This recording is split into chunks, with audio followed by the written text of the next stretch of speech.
Hey guys, Professor Bill, Comic Book University, and Secret Empire issue number 5. Damn! I'm just saying, damn. So we get to see that Black Widow is going in and gets captured, apparently on purpose, by the Viper, the former Madam Hydra, and she makes a deal with her, and it works. Yeah, basically, she says, listen, you're working on some kind of an illegal drug operation here, and you know Steve Rogers is not going to be cool with that, okay? So I'm just saying, you could help us. You could help us do what we need to do, and then, you know, you could put yourself in a certain position where you could wind up being second in charge of everything, so that if something happens to Steve Rogers, then you become Madam Hydra again. Yeah, good luck in the face of Elsa, but, you know, nonetheless, Black Widow could be pretty convincing, and yeah, the Viper is an opportunist. She does wind up shooting her own personal entourage, and boom. So they're here for something, more specifically someone. Now, I don't know who this person is. My guess, by the way they blacked out his left eye, I'm imagining this is somehow Nick Fury. All right. Now, look, I know that the Unseen is still on the moon right now. We just got finished reading the Unworthy Thor recently, where the Unseen is up there, but everything is different. Everything is topsy-turvy. We have no idea what's going on here. So it could be anyone, technically, but my money is on this being Nick Fury. That's just me. So now we get to see that Tony Stark and the Avengers Underground go to Wakanda, and they try to ask Black Panther, T'Challa, for the cosmic cube fragment that he has. And he's like, yeah, no. So he's like, dude, don't you understand? I've got this great plan. Yeah, that's great. You got another plan. And that's perfect. And the response is perfect because Black Panther says, listen, I've closed my eyes many times and reminisced on your great, brilliant plans, and I still reel from the destruction that they've caused.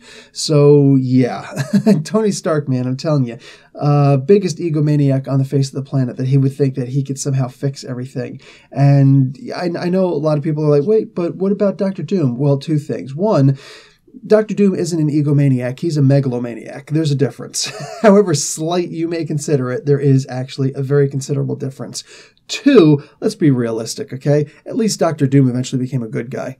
And there's a reason why he became an Iron Man of sorts, because when push comes to shove, you know, like minds, they think alike, all right? Yeah. So Stark really is this futurist stuck in his own egocentrical illusion, and he genuinely believes that he can fix everything. And he can't. He's drunk on his own power, even in the AI mode. That's just who he is. He ain't fixing this. Black Panther recognizes that. And he says, listen, you actually want to make a difference? Here's what you do. Continue going out and trying to find all these pieces, all these fragments, and then bring them back here to me. And you know what? As rude as that sounds, I totally stand behind that idea. That's actually a really good concept, because then you put the greatest minds in the world on it under a beneficent leader like Black Panther, all right? Tony Stark is not in charge of this where he can try and usurp everything and, you know, sit there and be like, oh, okay, we're going to do it my way. No, not your way. The way. So I'm going to get off that. Personally. But anyway, we get to see something pretty wicked here. First off, I'm just like looking at the page right now. We get to see kind of a fight. We get teased with a fight. Hercules versus Gorgon. Yeah, we don't actually get to see too much. We do see that he gets to one-shot him. I was hoping for a little bit more. I really genuinely was.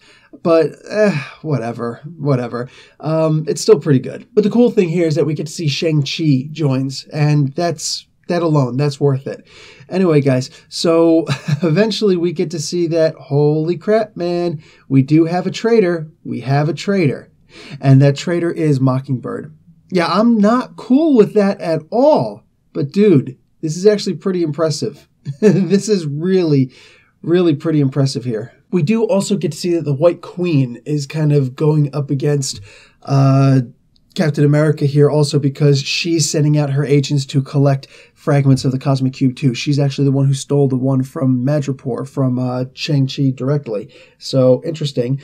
But speaking on that whole conflict, Beast is the ambassador for a new Tian, and he goes and has a private conversation with the Supreme Leader, Captain America, and they're walking around Mjolnir, and Cap is talking about how, yeah, man, every time that I've picked up Mjolnir, there's been something, you know, sick, all right, happening. So I'm telling you right now, the next time I pick up Mjolnir, I think that I might just wind up bringing down the power of the gods on New Tien. So maybe you might want to think about telling the White Queen to give me over her shards.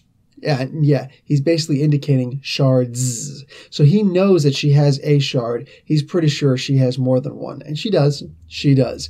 And it's funny because, Beast is just like he's trying to play the good guy, even though he's trying to not be intimidated. But you can clearly see that he is definitely shooken. And why the hell wouldn't he be? So he's just like, you would really want to, play God. Like, it must be hard, like always, thinking about playing God. And it's funny, Steve Rogers is just like, no, that's not so hard to imagine at all. I don't need the hammer for that. So, yeah.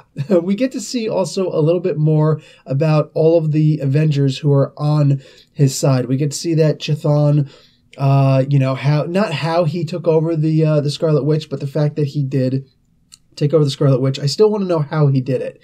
I still haven't seen that. That could be a very interesting story. We get to see a little bit more on the Vision and that he is still trying to resist, so that's at least good.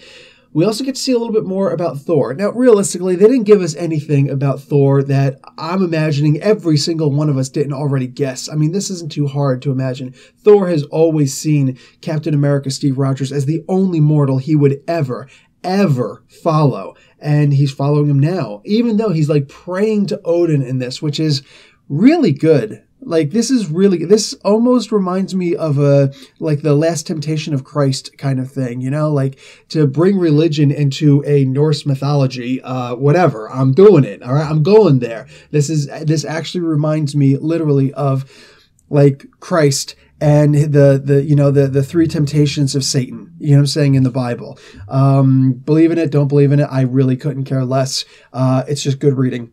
So, yeah, like how many stories are based off of this, and partially including this one. So, yeah, he's saying that, Father, help me, because I trust Steve more than any mortal, and I've never really understood Earth politics, but right now they've asked me to do something that I really don't want to do. And I don't know exactly what it is now. I can only speculate, and I'm not going to. I'm internally speculating, but yeah, pretty sick. And so Elsa and Cap are talking about it, and she's just like, I'm so proud of you. Well, finally, the Avengers Underground get home. And that's when they realize that, Tony Stark realizes that they're dealing with Mockingbird as the traitor. As, the new Giant Man is suggesting a way to create an AI that will actually get some kind of a message either outside of the Earth Defense Shield or inside of Manhattan. Maybe both, but it looks like he's only built one of these time capsule sort of devices. So I guess the idea of sending it back in time, having it burrow itself, and then coming out at a specified time, that should be sometime now. Okay, that's not too hard to follow along, especially if you're reading this instead of listening to my crappy version of it, but all of a sudden Hydra moves in. Yeah. Oh, it's also nice to see Stingray. I'm just looking down that particular panel right now. It's really cool to see Stingray in this, actually being in charge of this base. I guess it's not too different from Hydra base, except in the middle of the freaking Nevada desert. So the War of the World Hydra ships come marching in. They just blow the hell out of this base. Now, I'm sure that everybody was able to get out of there, but we don't get to see that. It looks like they just got absolutely obliterated. So now they're talking about, let's go in and check out our secret weapon. Yeah. Oh, I can't wait to see what the heck's going on here. Guys, I'm going to give this comic an A+. You might be like, oh, Professor Bill. No, listen. You can't have a comic like this that just every single page you're turning, something makes you go, what? Even if you're literally like, oh, I hate this comic, I hate everything that's happening, I hate Nick Spencer, blah, rah, rah, he's Satan and whatever, okay? The fact is that they're eliciting some kind of an emotional response. When you can't just read this comic and go, No, you're just repressing yourself. This is genuinely really good stuff. And seeing the relationship between, like, let's be realistic, this is definitely Steve Rogers and Bucky and Captain America Falcon, okay? Or at least just, whatever, Sam Wilson. Like, these guys, man, it's these guys, these friends. Now they're hanging out, they're doing whatever, and all of a sudden they get attacked. And even these three great tactical minds wind up getting taken out by this surprise stranger. And this is what I mean about every single page you turn, there's something crazy going on. And I've got to give it to my buddy Cryptid over in his Google pages, man, his Captain America Forever Google pages. Dude, the Red Skull shows up. No, not the one that Steve Rogers just killed. The Earth 1610 Red Skull, which, by the way, is the son of Captain America in the Ultimate Universe. Holy crap. This is good reading, guys. On that note, Professor Bill, Comic Book University. Class dismissed.